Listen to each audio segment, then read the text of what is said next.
ফ্রান্সের রাজধানী প্যারিসের উদ্দেশ্যে ঢাকা ছেড়েছেন অন্তর্বর্তীকালীন সরকারের সাবেক প্রধান উপদেষ্টা ডক্টর মোহাম্মদ ইউনূস। বুধবার সকাল 7:15টায় টার্কিশ এয়ারলাইন্সের একটি ফ্লাইটে তিনি ঢাকা ছাড়েন। পথে তুরস্কের ইস্তাম্বুলে ট্রানজিট নিয়ে তার প্যারিসে পৌঁছানোর কথা রয়েছে। শাহজালাল আন্তর্জাতিক বিমানবন্দরের একটি সূত্র এ তথ্য নিশ্চিত করেছে।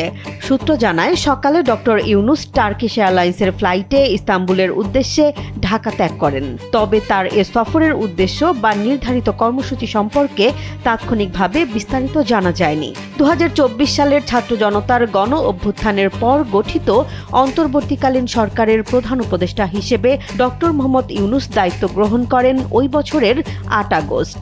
পরবর্তীতে 2026 সালের 12 ফেব্রুয়ারি বাংলাদেশে দ্বাদশ জাতীয় সংসদ নির্বাচন অনুষ্ঠিত হয়। নির্বাচনের পর 17 ফেব্রুয়ারি 2026 তারিখে নতুন নির্বাচিত সরকারের কাছে প্রধান উপদেষ্টা ডক্টর মোহাম্মদ ইউনূস আনুষ্ঠানিকভাবে ক্ষমতা হস্তান্তর করেন।